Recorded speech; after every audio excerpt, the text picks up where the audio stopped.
What was supposed to be a routine rescue mission quickly turns into a nightmare, one that changes So-Yul's life forever.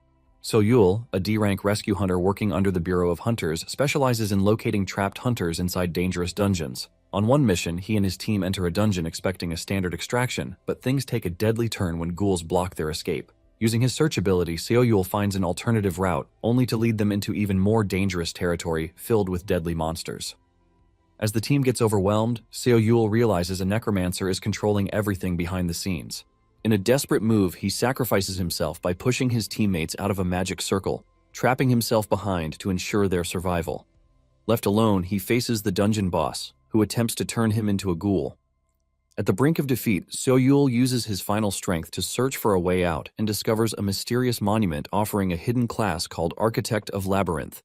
With nothing left to lose, he accepts and is transported into a tutorial labyrinth where he realizes that he has undergone a rare reawakening and must now survive to claim his new power. So-Yul begins clearing the labyrinth and soon levels up until the system informs him that he has 4 ghouls remaining with only 30 minutes to finish the task.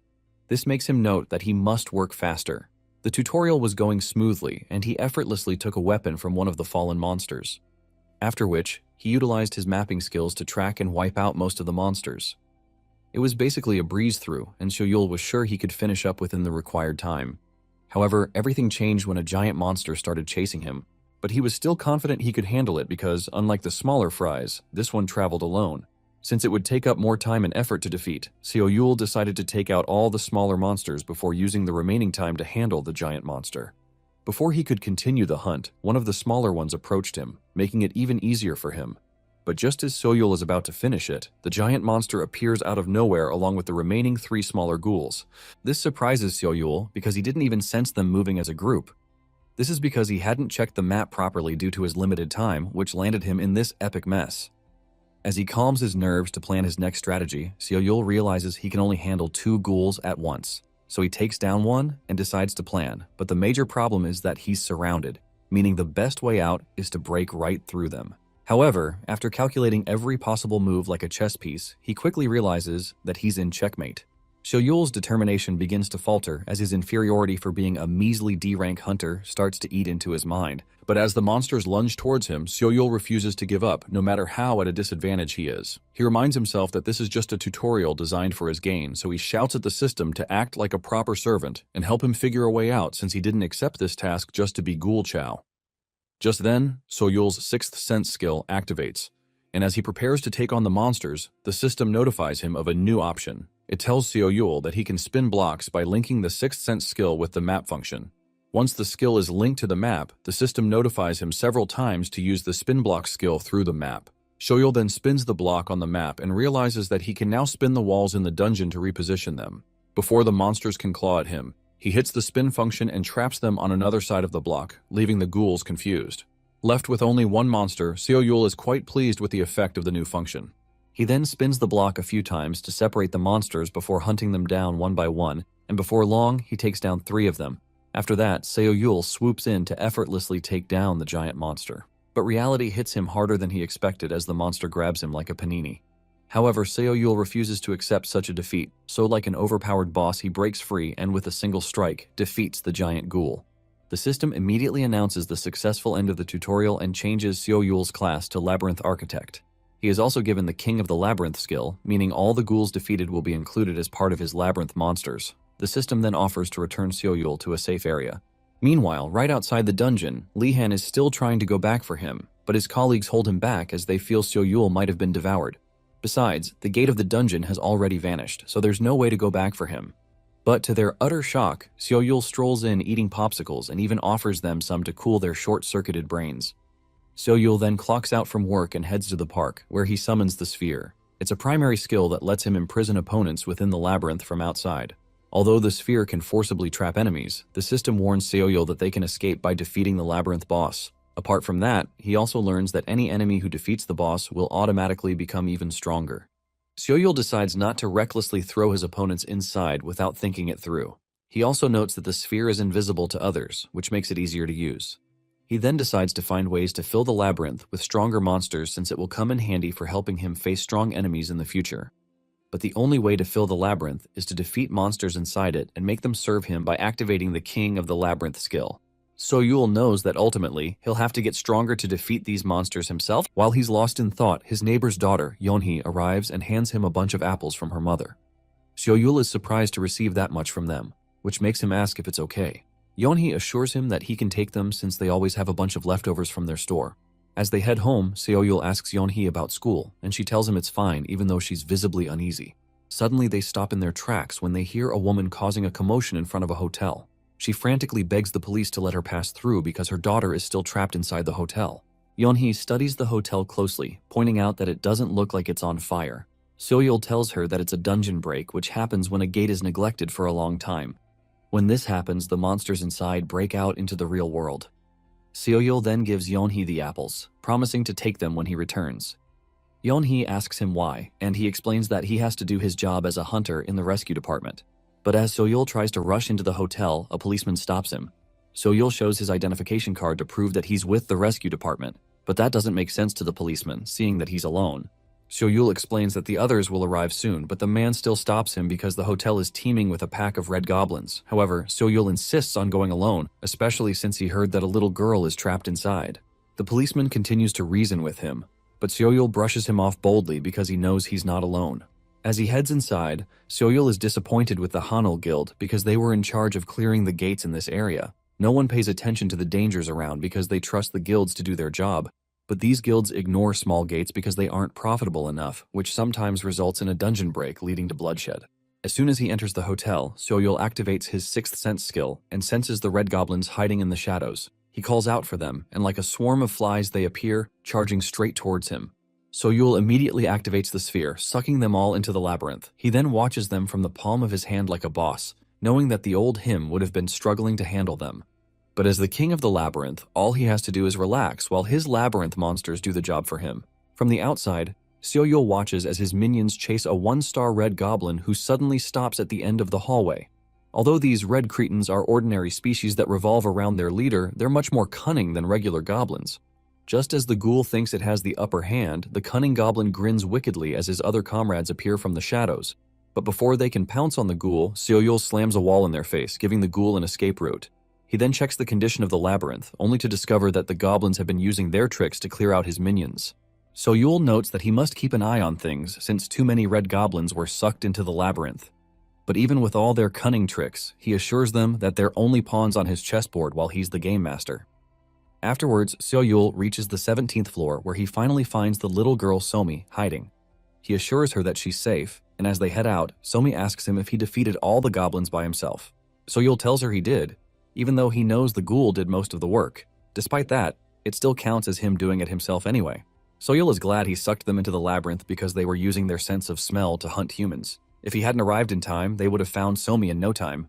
Suddenly, the system blares, warning So-yul that more than 50% of his ghouls have been wiped out by the goblins. So-yul then helps Somi into the elevator alone, telling her that he needs to round up the remaining goblins.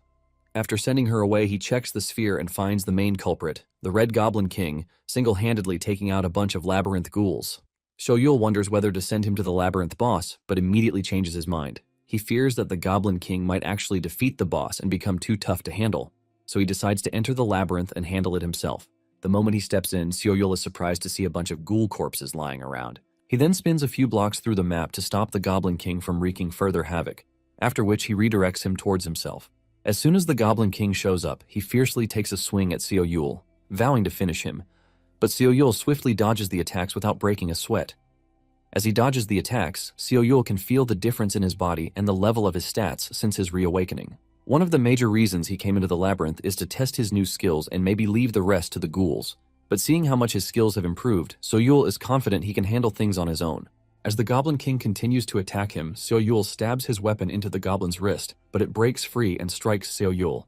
However, So-yul maintains his stance and even thanks the goblin for knocking him backwards, as the damage on the goblin's hand has been done. So-yul then begins to taunt him because he can no longer use his hand again. Besides, he thanked the goblin earlier because he had a new trick up his sleeve that he wanted to test out. To push the goblin to the center where he wants him, So-yul continues to relentlessly taunt him for being weak and a waste of space. Unfortunately, the insults are too weak to move the goblin, so So-yul ups his game and it finally pays off. The Goblin King blows hot when So-yul asks him if he's a wuss. Infuriated, he immediately charges towards Seo-yul, vowing to murk him, but Seo-yul remains unmoved, looking forward to testing his investment. Before the Goblin King can get to him, Seo-yul activates a repulsion device which freezes the Goblin King in place. With a smug smile, Seo-yul bids him farewell and activates a spiked ceiling trap, which instantly crushes the goblin to pulp. Even though he spent 20 gold, which is about 2 million won, to install the trap, Seo-yul is quite pleased with his investment. In fact, the effect is so good that he starts feeling guilty for anyone who will be caught in it. Just then, the system informs him that he has leveled up again, and the Goblin Pack defeated using the King of Labyrinth skill has also been included in the labyrinth. Afterwards, Seo-yul heads out into the hotel where Li-han scolds him for going into the hotel alone. Li-han then asks him if he handled the goblins by himself, but Seo-yul feigns amnesia, claiming he hit his head. However, Li-han doesn't believe him since the police already informed him that the goblins vanished after Seo-yul went inside the hotel.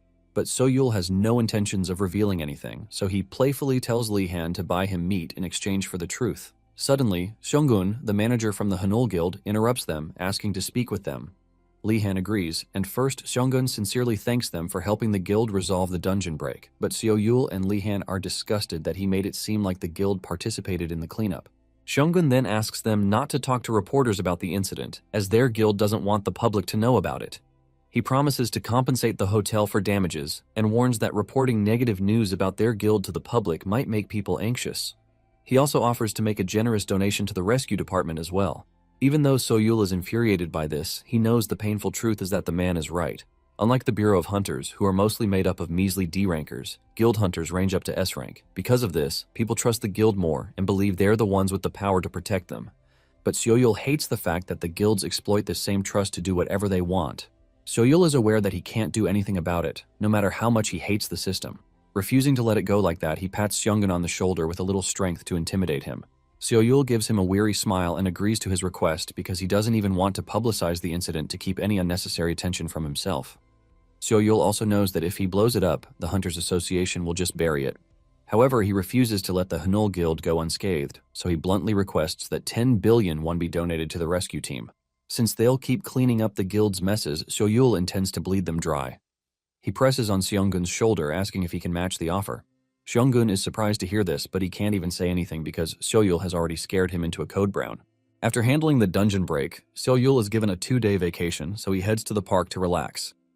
He was quite proud that he was able to solve the problem without casualties and even managed to extort a lot of money from the Hanul Guild. The only downside is that his coworkers have been looking at him with a million questions on their faces because he took down a pack of red goblins alone. But Seo-yul doesn't want to tell them anything to avoid any unnecessary attention.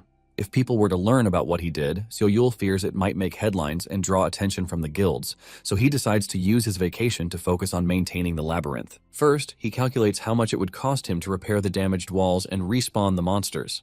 The labyrinth doesn't have its own separate currency, so it uses the universal currency for hunters, which is gold. After the calculations, Seo-yul realizes it costs about 53 gold, which is insanely expensive. In real-world currency, 53 gold equals 5.3 million won, which is twice Seo-yul's monthly salary. Despite the outrageous cost, he still decides to do it since he already has about 80 gold in his wallet. Before Seo-yul can complete the process, Jung-hae, a member of the monitoring department, calls Seo-yul on the phone, making him irritated. He snappily tells her to get to the point because he's supposed to be on vacation. But Jung-hae fires back, pointing out that his idea of a vacation is probably chilling in the park.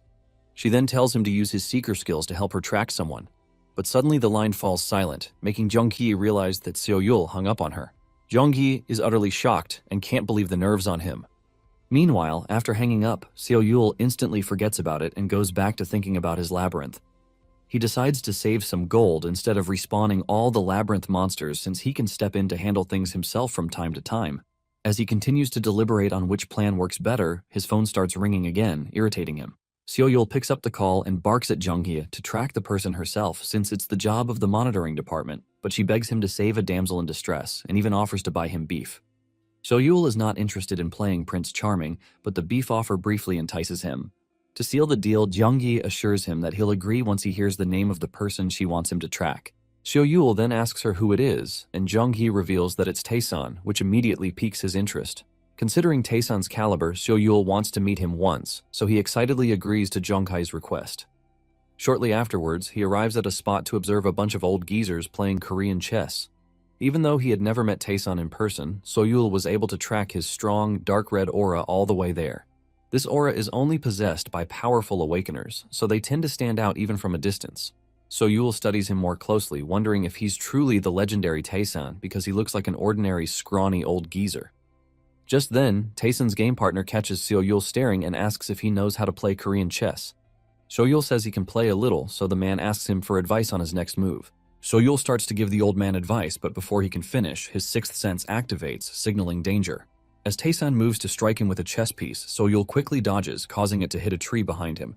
The other old men hurry off to take a few shots for the gram while Taesan scolds Soyul for being nosy, but the attack only confirms to Soyul that the man is really the same legendary Taesan he was asked to track. Taesan is one of the 5 S-rank hunters in Korea, and he's famous for turning anything in his hand into a deadly weapon. Before Taesan can make another move on Soyul, Jonghyea interrupts him. Taesan asks Soyul if he's from the monitoring department, but Soyul says he's a seeker from rescue. Taesan slightly praises his skills but calls him arrogant, and Soyul playfully accepts the compliment, hyping himself up some more. Jonghyea tells Taesan that she has been searching for him because the monitoring department trainees have gathered for his lecture.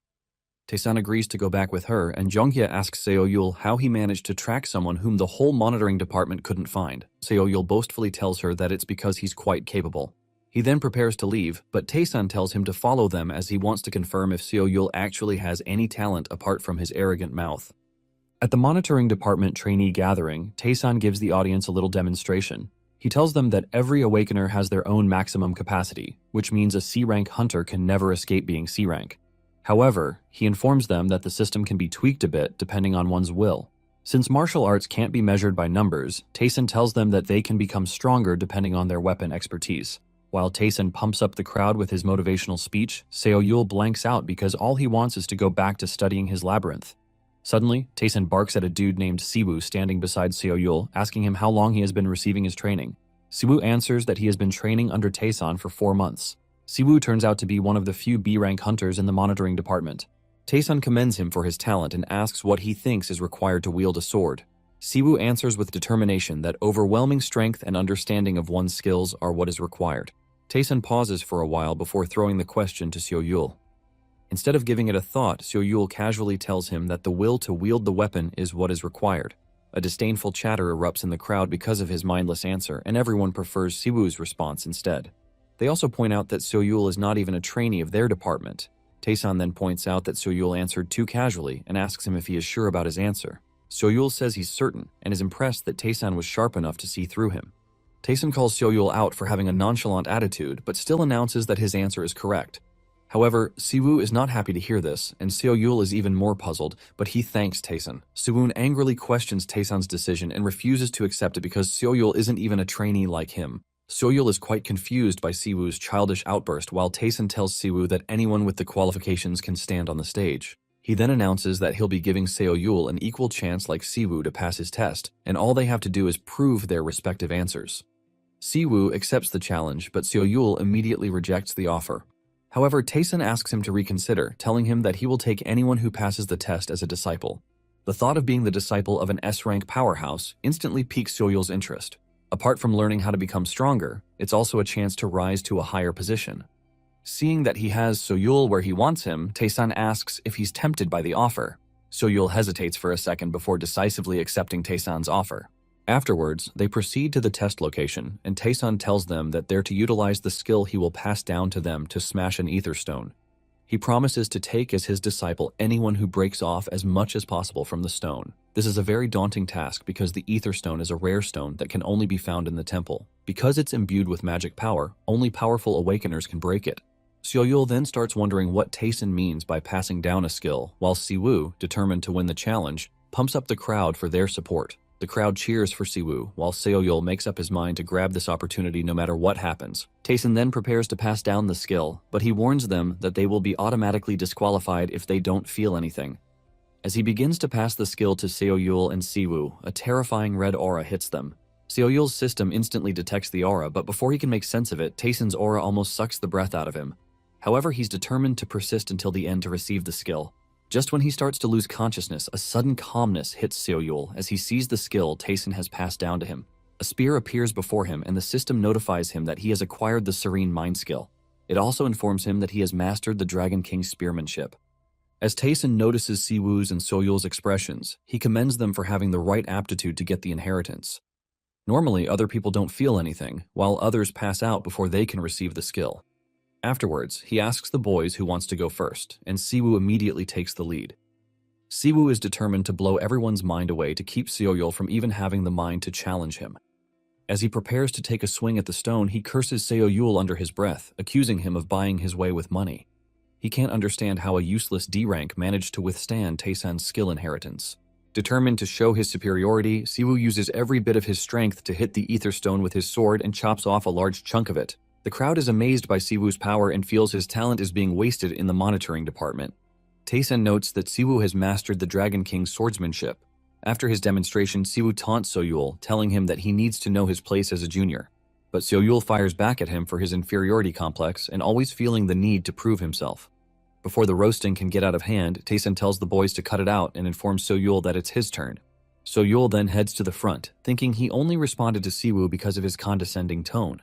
Though he knows that he's no match for Siwoo in terms of pure power, Soyul doesn't let it get to him, because he believes it's not about strength but willpower. This is a test to prove that his own answer is correct, and Taesun already confirmed it earlier. Even though he answered casually, Soyul is sure of his answer, so he stops to think about why his answer is the right one. The moment he remembers the rescue hunter who once saved him, Soyul finally finds his answer, and that is to become like him. Just like that hunter, Soyul became a rescue hunter to help people feel the hope he felt when he was rescued. To do this, he knows he must become stronger than he is currently. So with that thought in mind, Soyul pours everything into his spear, activating the Dragonfire Heartpiercer skill. He unleashes a massive flame that completely destroys the Ether Stone, leaving the crowd and even Siwoo completely stunned. As Soyul walks back to his position, he smugly apologizes to Siwoo, pointing out that a junior just stole his spot. Taesun commends Soyul for being able to unleash the true power of his weapon, as only someone who knows themselves can do that. Taesun declares that Soyul will be his disciple, and Soyul happily thanks him while the crowd cheers for him. Elsewhere, Yeonhee is cornered by a bunch of bullies led by their leader, a boy named Jintae. A blonde bully then taunts Yeonhee and says she ended up like that because she was a nosy Karen helping out a friend. Apparently, Yeonhee had slapped Jintae for bullying her friend, which only angered him. It only made things worse because her friend decided to send herself to the afterlife to escape the bullies. Jintae then mocks Yeonhee about the incident, reminding her that her friend is in the hospital fighting for her life. Yeonhee is enraged and glares at him, but this only excites Jintae more. He immediately slaps her, but before he can continue, a B-rank hunter interrupts him. Jintae then tells his friends that they're leaving and warns them to make sure Yeonhee doesn't escape. He also tells the hunter to follow them because he called him to take them somewhere empty so that they can play with Yeonhee to their heart's content. Meanwhile, as Yeonghye walks Soyul back to his workplace, she commends him for becoming the disciple of an S-rank hunter. It turns out Taesun had asked him to choose a weapon, and he picked a spear. Junghae is skeptical about his choice, but Soyul tells her that it's perfect, because to her it's just an ordinary spear, but his system already detected that it's a spear of evolution called Loga. The spear can evolve into different forms, matching the user's will. As soon as they arrive, Junghae complains that it's way past her clock-out time. Soyul mocks her for being tired despite doing nothing all day at the monitoring department. This infuriates Jonghyea, and she tries to pounce on him, but Soyul pushes her back with one hand while noticing a commotion in front. A tired-looking woman tries to convince the security guard to let her see Soyul, but the guard stops her from entering. He tells her to call him, but the woman says she already did. But Soyul didn't answer. Just then, Soyul interrupts their bickering, asking her what's wrong. The woman then grabs his shirt and her voice breaks as she tells him that Yeonhee was dragged to the yellow belt, revealing that she's Yeonhee's mother. This immediately upsets Soyul, and he asks her who did it. Inside the yellow belt, one of Jintae's minions asks him if it's okay for them to be in such a dangerous place. Jintae assures them that it's safe since they also brought a B-rank hunter for security. He proudly declares that he wants to check who will win if Yeonhee fights a monster. Seeing how scared Yeonhee looks, Jintae taunts her more, assuring her that the yellow belt monsters are weaker. Scared out of her mind, Yeonhee immediately bolts because she's sure Jintae is insane enough to force her into a fight with a monster. Yeonhee races forward, determined to somehow escape this lunatic, but before she can make a successful prison break, Jintae orders the hunter to stop her. The hunter immediately uses his leg to trip Yeonhee, causing her to fall. Yeonhee calls out for help at the top of her lungs, but Blondie tells her to save her breath and lets her know that it's useless since they're the only ones there. The hunter then senses something watching them from the shadows and tells everyone to step back, but because Jintae already said that the monsters there are weak, Blondie disobeys his orders and becomes the first dumb one to die. The hunter quickly rushes forward to block the remaining stingers, while Jintai is terrified when he sees the blondie's lifeless body. The hunter then tells him to run back the way they came. However, Jintai is too scared to move and asks the hunter who attacked them. The hunter tells him that they're stinghawks, a large kind of monster hornet. Meanwhile, Seoyul has already made his way into the yellow belt, and he calls to thank Jongmin who helped him out. Jongmin is a member of the combat class, and he was the one who first tracked Yeonhee's whereabouts. Seoyul thanks him for that, but Jongmin says he was only responding to a missing persons report. Even though he warned Seoyul against going in alone, Jongmin still tells him to be careful, but Seoyul isn't too worried about his safety. After the call, Seoyul looks around the now miserable yellow belt, but it wasn't always like that. The yellow belt was sealed off after the area became uncontrollable due to a dungeon break. Though the monsters in this zone aren't strong, they're much more cunning, making them difficult to deal with. Seoyul confirms this because he has taken out a few of them upon entering. He notes that they seem weaker, but still, it'll be hard for someone like Yeonhee, who hasn't awakened, to survive them. So he hurries off to search for her, but soon the hornets start attacking him again. But instead of fighting them himself, Seoyul prepares to send them into the labyrinth because he's running out of time. He tells them to call the rest of their friends, but when they actually arrive, he's a bit uneasy because of their large number. As they begin their sting operation, Seoyul runs for his dear life only to be cornered by the hornets. Despite sending a large number inside the sphere, they continue to appear, making him realize he might be in deeper trouble than he imagined. This is because the number of monsters inside the labyrinth is depleting rapidly, so if he forces in any more hornets, the labyrinth might actually collapse. Apart from that, Seoyul knows he can't handle the ones outside alone either, so he decides to do something drastic. He sucks up all the hornets outside into the sphere before forcefully emptying a huge pond into the labyrinth, just as the hornets are about to completely colonize the labyrinth. They freeze as they sense something rushing in. But before they can do anything, a large stream of water rushes into the labyrinth, completely drowning them. Seoyul's heart aches as he watches the damage inside his precious little kingdom because he knows it will cost him an arm and a leg to repair it. The cost is exactly why he was hesitating to use this method in the first place. However, he's glad that it did the job and cleared the hornets chasing him outside. Elsewhere, Jintai and his group are still trying to survive a temple run, and Jintai is beginning to lose his patience with his useless B-rank hunter. The hunter tells him that the bugs are too much for him to handle alone, but that only pisses Jintai off more. They already lost their way out, and now he's stuck with a spineless so-called B-rank hunter. And to make matters worse, Jintai's second minion, with his little Red Riding Hood vibe, is soon impaled by the hornet stingers. It is at this very moment that Jintai realized he had messed up majorly by coming into the yellow belt just for the sake of having fun. As the hornets surround them, the hunter handles the ones behind while Jintai runs his mouth, telling him to take care of the front too. As one of the hornets charges towards them, Jintai, like every stupid selfish menace, grabs Yeonhee to use her as his shield. Luckily, someone strikes the hornet down before it can harm Yeonhee, leaving them puzzled. Instead of being grateful, Jintai barks into the shadows, asking who it is. Irritated by his tone, Seoyul appears and introduces himself as a bureau hunter. He then angrily asks Jintai if he's the one who dragged Yeonhee inside the yellow belt. Yeonhee is already emotional when she realizes that Seoyul came to her rescue and rushes into his arms.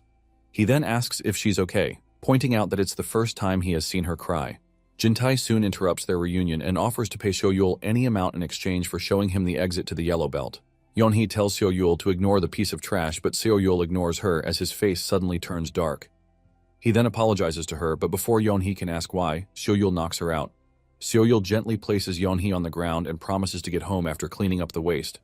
Shocked, Jintai asks him what he's doing, and Seoyul tells him that he's about to do something that he doesn't want Yeonhee to witness. He then slams his spear into the ground to stretch his fist for what's to come. But Jintai, who is too dumb to know he's in soup, continues to mouth off. He pulls the classic "Do you know who I am" card, but to his surprise, Seoyul tells him that his face is one that is quite famous amongst bureau hunters. Seoyul then reveals that Jintai is the son of Bum-jin, a judge of the Supreme Court of Justice. Apparently, Jintai is infamous for bullying, theft, and all sorts of crazy crimes, but thanks to his father's influence and money, he always manages to pay his way out every single time. Seeing that Seoyul has already heard about his scores, Jintai thinks he can intimidate him, so he fearlessly faces Seoyul, asking what he wants to do about it. Seoyul simply kicks him in the shin, and Jintai's brain buffers for a second before he finally collapses to the ground from the pain. However, Seoyul refuses to give him a moment to catch his breath as he immediately starts using him as a punching bag. He tells Jintai to try and pay him off since that's his major guilty pleasure. Seoyul beats up a couple of times more, but before he can continue, the hunter steps in. He takes a swing at Seo-yul, but Seo-yul swiftly dodges it and lets Jintae go, seeing that his bodyguard is done taking care of the hornets in the area. At the same time, Jintae is ecstatic and begins mouthing off again because he's so sure that his useless hunter, who couldn't even handle a bunch of weak hornets, will definitely deal with a mere D-rank bureau hunter. Unfortunately, Seo-yul moves at lightning speed, dodging every attack the hunter throws at him. At the same time, Seo-yul is already pissed because he planned to let them off with a warning. But with the hunter trying to murk him, he decides to finish them off completely and chalk it up to self-defense. As they continue to fight, Seo-yul pulls out all the big guns that even the hunter is left puzzled because bureau hunters are supposed to be D-rank. However, Seo-yul's strength somehow seems to surpass his own, making him question everything he knows about ranks. At some point, he even starts suspecting that Seo-yul might not be a bureau hunter as he claims. Despite that, the hunter feels he can gain the upper hand since Seo-yul's weapon is just a spear. He decides to close the distance between them, convinced that if he can do that, he would be able to cut him down. Unfortunately, reality isn't as he imagined because the moment he finally gets close enough, Seo-yul grabs his hand as if waiting for him all along. Seo-yul then punches him straight in the face, giving him a much-needed facelift, which instantly knocks the hunter out. Jintae is horrified by the sight as he frantically calls him to get back to protecting him. Unfortunately for him, the hunter's spirit has already gone on a vacation, making Jintae question whether he's a Nippo B ranker. It is at this point that Seo-yul realizes he just effortlessly took out a B-rank hunter. He notes that it must be because of the stats he gained from defeating those hornets earlier, so his strength might have surpassed the level of a B-rank hunter. Seo-yul smirks at the thought, which only annoys Jintae, so he decides to stop being a wuss. He picks up a stone, foolishly hoping he can do what a whole B-rank hunter couldn't do. As he rushes forward, Seo-yul is a bit puzzled, but remains calm, and with only a light swing of his spear, he knocks Jintae down. Seo-yul then asks him how it feels to be the one at the receiving end of the stick. He tells Jintae that his victim suffered even more than this, but Jintae remains unrepentant and tells Seo-yul to suck it up since he neither has money nor power because that's how the world works. Seeing that the punk hasn't learnt anything, Seo-yul decides that the world would be a better place without a hopeless piece of trash like Jintae. This makes Jintae a bit scared, but Seo-yul doesn't plan on raising a finger against him. He simply picks up Yeonhee and tells Jintae that he'll be leaving him to the hungry ones in the yellow belt. Before Jintae knows what's happening, a bunch of sinister eyes appear from the shadows and soon a pack of monster wolves emerges. Jintae frantically barks at them to back off, hoping that the universe will somehow give him the power to control animals. But that doesn't happen as the wolves pounce on him, while Seo-yul quietly leaves with Yeonhee in his arms. After leaving the yellow belt, Yeonhee was reunited with her family amidst some touching waterworks. Jungmin informs Seo-yul that the officials who helped Jintae enter the yellow belt were apprehended and purged from their offices in the athlete department. He also speculates that things might get a little hectic in the city for a while, and just as he predicted, the incident caused widespread outrage as the officials were being disciplined. Even Jintae's father came under fire and had to resign from his position in the Supreme Court of Justice to completely settle the matter. After the incident, Seo-yul receives a quest request from the system to hunt the Queen Hornet in the yellow belt within 30 days. On successful completion of the mission, he learns that he will be awarded a Stinger Dagger, 100 gold, and a Queen's Scepter's Royal Jelly. However, the penalty for failing the quest is that he will lose 50% of his performance against insect-type monsters. Seo-yul recalls that he briefly saw the Queen Hornet on his way out of the yellow belt. Even though he knows that she's not an easy target since she's protected by her swarm, Seo-yul is still excited for the quest. He notes that the Queen must be quite powerful because her workers almost destroyed his labyrinth. Afterwards, Seo-yul tells Lee-han that he's leaving early as he has somewhere else to be, but when Lee-han asks if he completed all his paperwork, Seo-yul freezes for a split second before practically vanishing. Since he has 1 month until the Queen Hornet's quest expires, Seo-yul reasons that he needs to prepare himself because the swarm, which has depleted, will rapidly expand its territory again.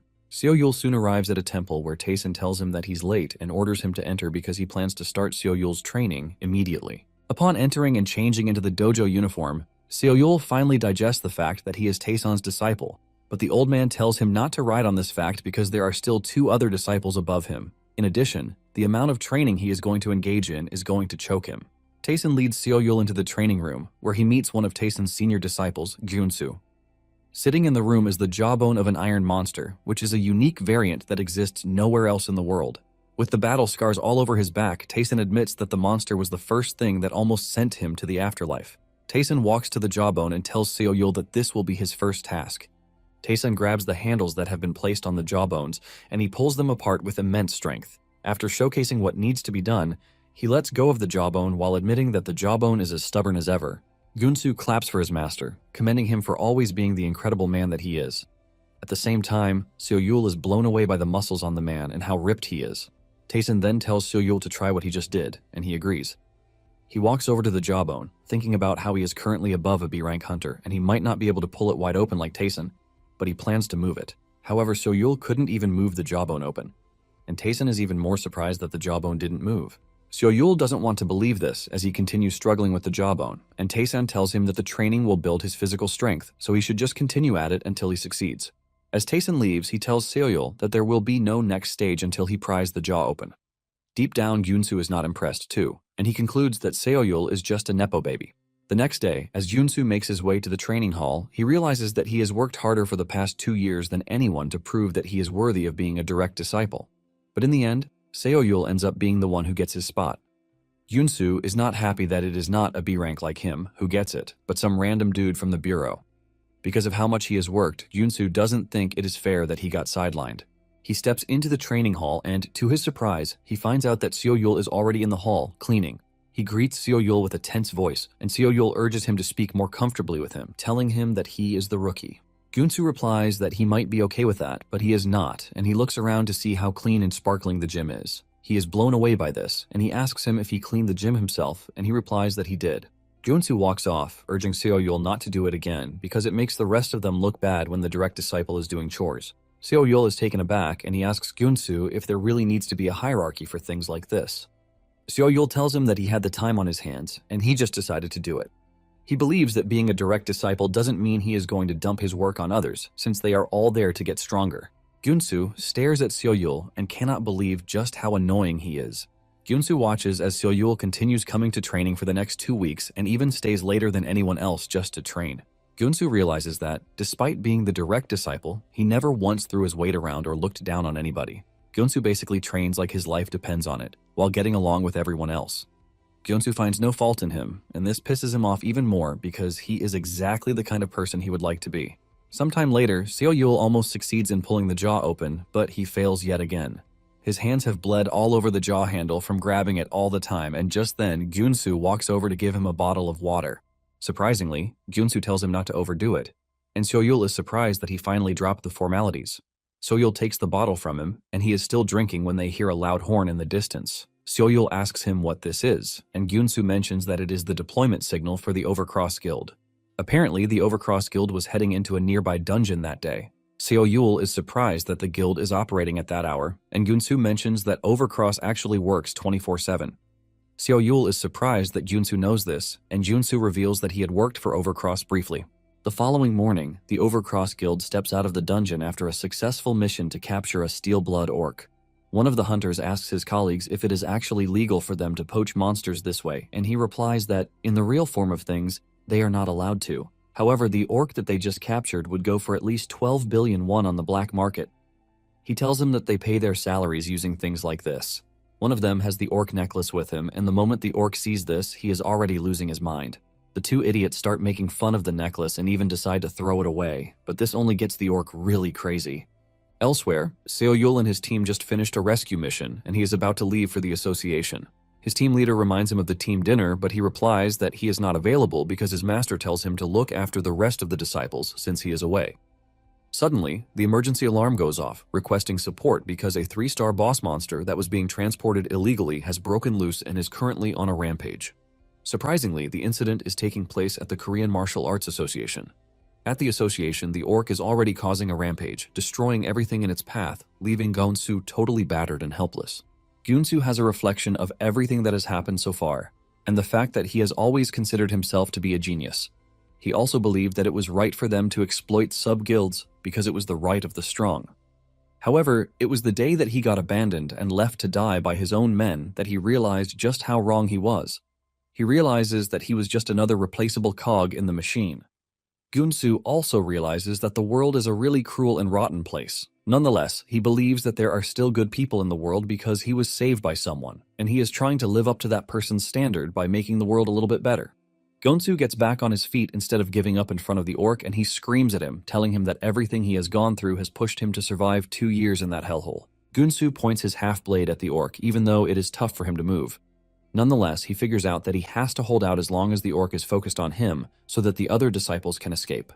Just then, the orc throws a punch at him and Gunsu is just too tired to move.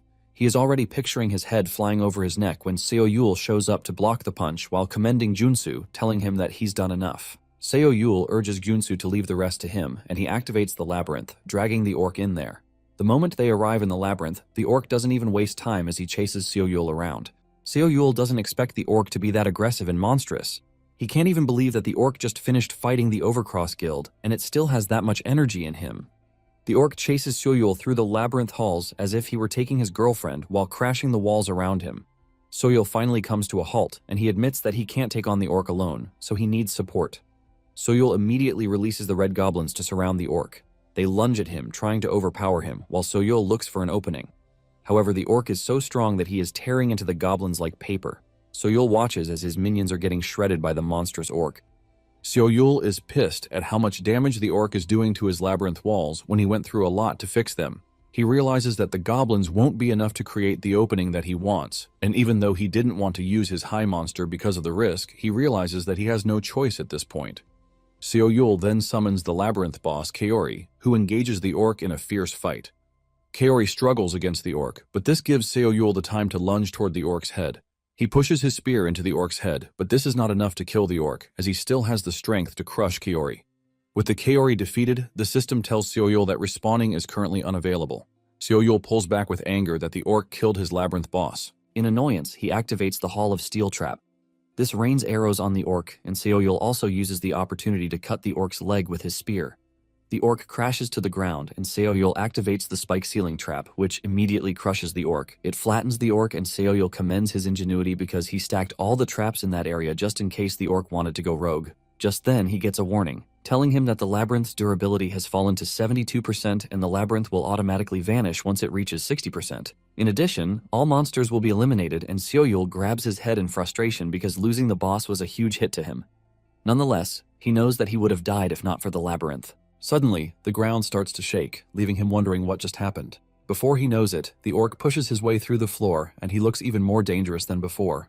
The system then tells him that the orc is beginning its final struggle, and Seo-yul admits that the orc is strong. Since the labyrinth won't hold too much again, Seo-yul decides to return to the outside world because he believes that the association would have been evacuated. He plans to finish the orc once he has the free space to engage him. Meanwhile, Gunsu is walking around wondering where Seo-yul vanished. Suddenly, the gate opens right beside him, and before he even understands what is happening, he sees Seo-yul and the orc going at each other. While exchanging blows with the orc, Seo-yul notices something strange. He realizes that he is actually able to keep up with the orc, leaving him to wonder if it is because the orc is exhausted. However, he discards this thought when he realizes that his attacks are actually heavier than before. Even though the orc's attacks are heavier than before, he is able to tank them because his body feels different from how it used to, which means the 2 weeks of training weren't for nothing. In fact, he feels like he is being torn apart, but power continues shooting through his body, and he can sense the growth in his bones. Seo-yul dashes toward the orc, pushing his spear into him with a smile on his face because he is finally enjoying the battle. He hasn't finished thinking about this when the orc grabs his spear, and the moment he is restrained, he is slammed into a wall in the distance. Seo-yul coughs up blood while trying to pull himself together. He realizes that the orc actually took his weapon from him because he believes that he won't be able to pierce through his hardened blood without a weapon. Seo-yul commends the orc because he might look dull, but he is actually smart. Just then, Seo-yul turns around to see that the jawbone is sitting behind him, and an idea comes into his head.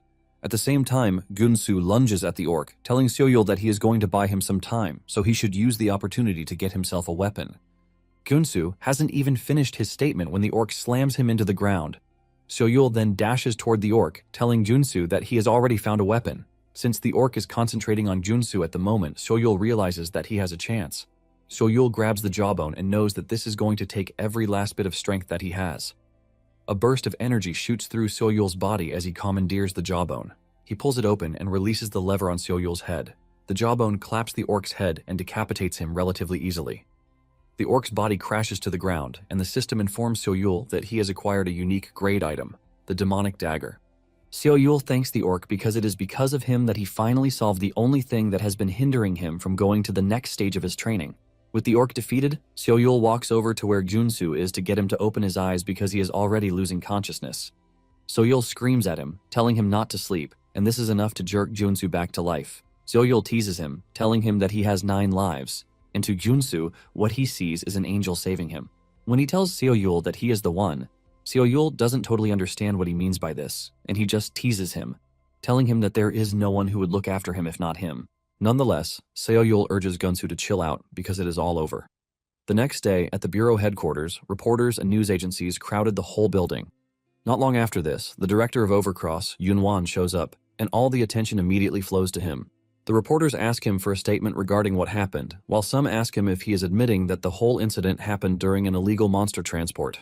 Junwan finally decides to make a statement, telling everyone that he would like to offer his apologies to the victims. He then tells them that the Steel Blood Orc is a monster of immense research value and they only brought it in because they wanted to donate it to the Bureau, despite the risks that were involved.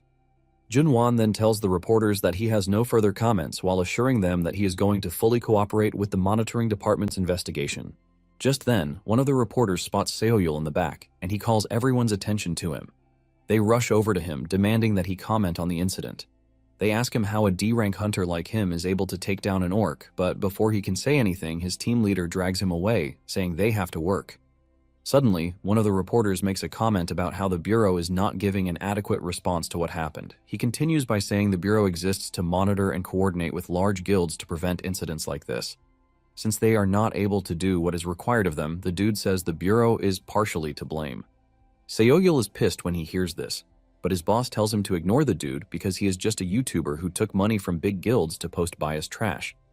Seo Yul's boss wants him to ignore the dude, but since they are playing every dirty trick in the book, Seo Yul decides to make his move. He walks up to the reporter, asking him if he is currently on a live broadcast, and the dude says yes, but wants to know why. Seo Yul replies that he wants everyone to hear what he has to say in real time, and he screams out loudly, asking him if he feels good when he gets paid to work for the big guilds. He points to Junwan, telling everyone that the Bureau is the one constantly cleaning up whatever messes they leave behind. This leaves everyone mute, and even Junwan couldn't say anything. Seo Yul's boss ends up dragging him away before he causes any more problems for them. Junwan then asks his assistant if Seo Yul is the same dude who was rude to him some time ago, and his assistant confirms this. This only gets Junwan angrier, and he tells his assistant, to do everything to crush Seo Yul. The next day, Lihan is called to a meeting where he is informed that the YouTube video from yesterday has gone viral. Lihan tells the officials that he doesn't think Seo Yul should be punished because there are other articles praising him too. However, Hyun Ki-hyuk, who is chief of the Bureau's monitoring department, believes that Seo Yul has to be punished. Lihan disagrees, saying the punishment should go to Overcross or the people who were supposed to manage them. Hyun asks Lihan if he is seriously suggesting that they are incompetent, and Lihan lets him know that this is exactly what he means. Hyun almost loses his head in anger, but the elephant in the room urges them to chill out. The man then asks Lihan if it is true that Seo Yul's rescue rate is 100%, and Lihan says yes. Since this is the case, the man says Seo Yul is a talent that they cannot lose because even if they rely on the help of large guilds, they still have to maintain the dignity of the Bureau. Hyun then asks the strange, authoritative man if he has a plan, and he replies that since the guilds have decided to play funny, it is just right for them to play along. The man calmly takes a sip of tea while saying this, and it turns out that the man is Park Kwang-soo, who is the director of the Bureau. Later on, Seo Yul gets an invite from the director, and he heads to the man's office to see him. Upon entering, Kwang-soo tells him to take his seat because they have something to discuss. Kwang-soo brews a tea for them, and after serving the tea, he asks Seo Yul how it tastes. Seo Yul teases the old man, telling him that the tea is so good that he should consider opening a cafe. Kwang-soo is glad to hear this, and he asks Seo Yul what rank he thinks he is going to get now if he retakes the test. Seo Yul replies that he can't say for sure, but he is confident that it won't be his current rank. Kwang-soo agrees with him, saying he has lately achieved things that no D rank could ever achieve. However, Kwang-soo lets him know that things are difficult on their own part too, because people are trying to dig up dirt on him. Deep down, Seo Yul is already worried because he doesn't know where the director is going with all of this. He wonders if he is trying to get him to spill his secrets because he is helping him. Basically, Kwang-soo is a veteran in politics, which is why he has been able to hold his current position for a long time. Before coming to the office, Lihan had told Seo Yul to just speak honestly in front of Kwang-soo and not to try to play games because it might end up hurting him. Seo Yul knows he has always followed Lihan's advice up to that present moment, but he doesn't think it is wise of him to mention the labyrinth. Just then, Kwang-soo tells him to chill out because he is not going to ask him how he became strong, yet. Kwang-soo tells Seo Yul that what matters most at that moment is that the Bureau needs his power, and without beating around the bush, he tells Seo Yul that he is sending him to the countryside. At the same time, Junwan has just been discharged after he was informed that the investigation is over. Junwan thanks his liaison, Siwoo, and he asks him what he thinks of Seo Yul. Siwoo says he doesn't know because they are in different departments, and he asks him why he cares so much about a mere rescue worker. Junwan angrily replies that Seo-yul is a pest who is getting on his nerves. Siwoo then asks Junwan if it is because of his hatred for the dude that he has decided to kick him to the countryside. Junwan urges Siwoo to watch his mouth while saying he just wants Seo-yul to have a reflection of himself.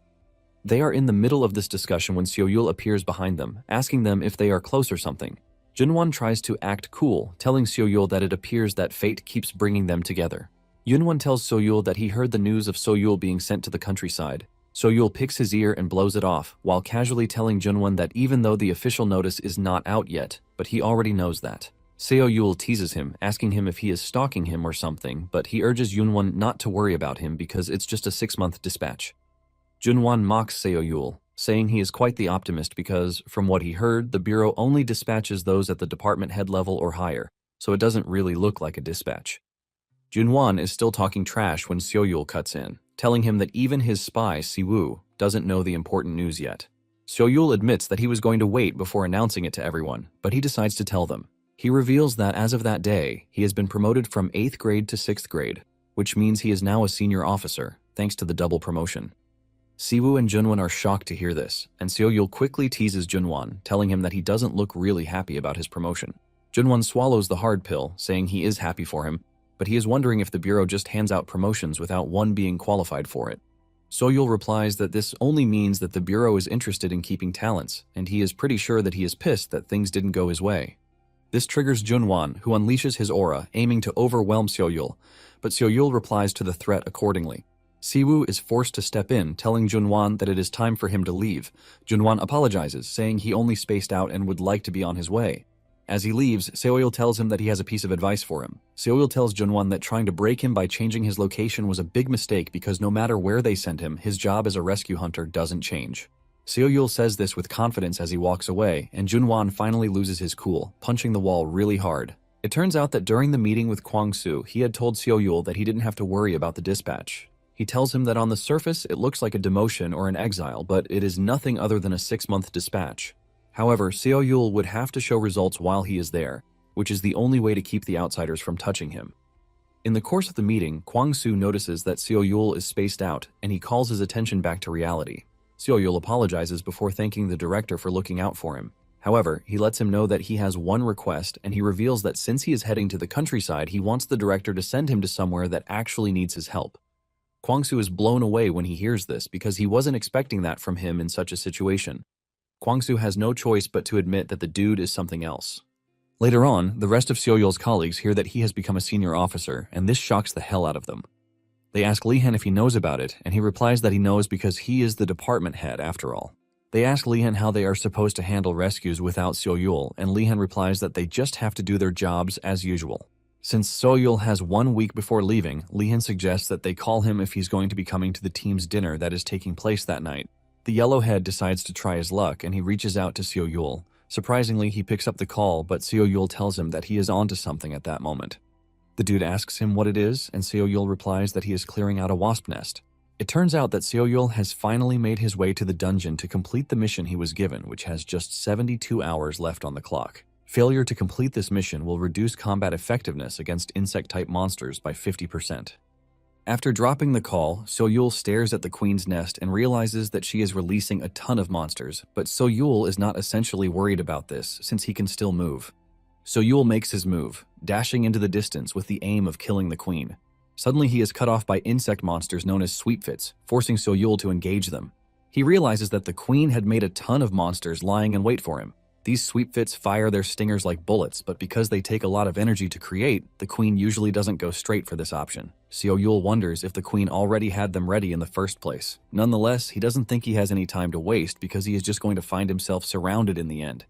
However, before that happens, Seo-yul opens the labyrinth, sucking in the insect monsters so he can handle them with his labyrinth traps. With the labyrinth open, he believes he can easily reach the nest, but suddenly, the insect monsters change their pattern. Seo-yul is confused when he sees this, as he wonders if they are changing up to avoid getting dragged into the sphere.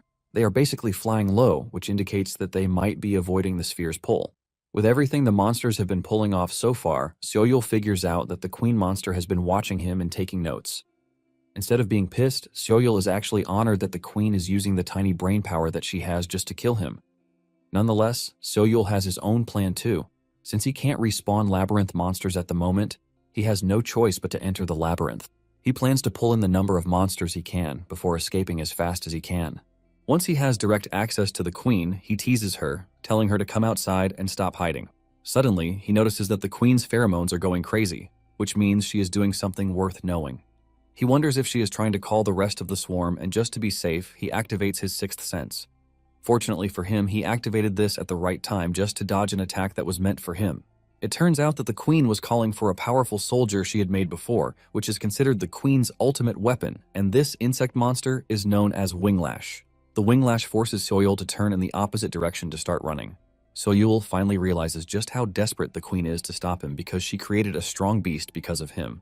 Seo-yul then runs towards the sphere so he can trap the Winglash, leaving the queen open. Just as he wanted, the sphere grabs the Winglash, keeping it in place.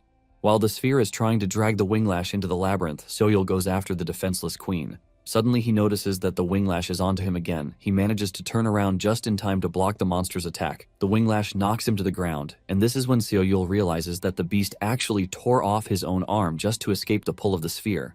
While the Winglash is holding him down, the queen is providing encouragement. Realizing just how stubborn the two are, Seo-yul decides to pull all of them into the labyrinth. Even though things didn't go as he wanted, he is not worried because the two are now trapped in his domain. Seo-yul teases them, telling them not to move if they like themselves. He's about to start explaining why they shouldn't move when he realizes that he is speaking to monsters, and this makes him sound like a crazy person. Seo-yul then goes into his inventory to activate the trap, Steel Rain. This unleashes a ton of arrows from the front, but the Winglash deflects everything with his wings. Seo-yul is impressed by this because he finally understands why the monster is called Winglash. However, Winglash is not safe yet because the arrows aren't just coming from one direction. Before the monster knows what is happening, it is torn apart from behind by a bunch of arrows flying toward it. Seo-yul then reminds the queen that he already told her that all of her efforts are going to be in vain the moment they step into his domain, because he already packed the place with traps just to deal with monsters like her. Now that her ultimate weapon is gone, they are the only ones left. Seo-yul prepares to attack the queen, but he knows that her armor is strong enough to deflect his spear, so he doesn't have to waste his time trying to poke it. Seo-yul changes direction to try to get a soft spot where he can destroy the queen from. However, the queen still blocks his attack from this direction, pushing him backwards. Seo-yul is surprised that the queen is trying her best not to go down easily. Even though he has 3 days left for the quest, he still wants to finish everything right there and then. In addition, if he leaves the labyrinth just because he has time on his hands, it is just going to make it look like he is running away from the queen. Seo-yul then activates a trapdoor that shatters some of the queen's limbs. Seo-yul then prepares to attack the queen with a powerful martial skill. This is the first time he's going to use the skill, but he doesn't mind because it is going to be against the queen, which is pretty good. With the queen totally open and unable to move, Seo-yul dashes toward her with the Crimson Lotus skill that unleashes a massive energy, leaving a big hole in the queen. With this, the queen is defeated, and Seo-yul gets a congratulatory message telling him that he has defeated the queen. Seo-yul is left panting from the amount of energy he expended in using the skill. He suffers a burn in his hand, and staring at this, he realizes just how weak he has been up to that point, but he believes that there is no more running away from him. The system then informs him that the quest reward has been sent to his inventory. Seo-yul decides to check out the rewards, and he realizes that he has been given a Poison Stinger, which is a rare item. It has a unique effect that allows it to paralyze monsters of 2 stars or below. However, the effectiveness of this drops significantly for monsters that are 3 stars and above. Seo-yul realizes that this is something he can use in certain situations. However, the other reward is what concerns Seo-yul the most. The other reward is the Queen's Royal Jelly, which is also rare. It has a single use, and upon consumption, it alters one's constitution to drastically increase mana sensitivity, but there are side effects. Seo-yul remembers that activating a trap consumes a lot of mana, so it is common sense to increase his mana. Seo-yul then bites down on the royal jelly, consuming it all at once. This immediately releases condensed mana into his body. The mana is so overwhelming that it is trying to force itself out, but Seo-yul is not about to allow this, since he worked hard to get it in the first place. Seo-yul figures out that he has to circulate the mana's flow with his breathing as much as he can, so he can force the blood vessels to accept the true chi. By doing this, Seo-yul is able to calm the mana storm, and the system congratulates him, telling him that he has transformed into a special constitution, the Myriad Souls Peach Blossom Physique. Seo-yul realizes that his bodily senses have increased, and he is pleased by this because it is all from a single piece of royal jelly. Seo-yul checks out his stats and realizes that he has increased a whole lot. Seo-yul is glad because he is reaping the rewards of putting his life on the line. However, he remembers that there are side effects. Instead of trying to find out what they are, Seo-yul decides to just ignore it, saying he is going to think about it later because the main event is just about to start, and this is the incorporation of labyrinth monsters. Seo-yul realizes that only a few red goblins are left in the labyrinth, and no matter how strong he thinks he is, he can't take on certain monsters all by himself, which is why he needs to restock. He stores up eggs, and just then the system tells him that a beehive is treated as a single entity, and the system recommends that he install the Lake of Decay. This is a new trap that is unlocked by defeating the queen. If Seo-yul submerges the corpse of a monster or awakened in the lake, the corpse's experience points or traits are transferred to a designated labyrinth monster. This means if he targets the Lake of Decay's effect on the beehive, all the eggs in there will grow stronger at once. Without wasting time, Seo-yul proceeds with this, and he is left to decide which of them he is supposed to make the boss monster. Seo-yul finds his choice, and it is one that is bigger than the others. Seo-yul smiles as he names the boss Vespa, while promising to bring him nice treats. Later on, Seo-yul meets for a night out at the request of Jeonghye. However, Seo-yul and his colleague have gotten there before her. The dude asks Seo-yul what he is up to, and he replies that he is spending the rest of his time getting food for the guy he is raising. The dude has no idea what he is saying, and he asks him if he is raising some sort of exotic pet. It turns out that Seo-yul had gone to retake the rank test because the director asked for it. His colleague considers him a weirdo because others would have spent their time off on vacations and the like. Just then, the dude mentions that the women are staring at Seo-yul, and he quickly rides the wave to talk about how handsome he is. Moments later, Jeonghye shows up, and Seo-yul is still trashing her for coming late when he realizes that her nose is bleeding.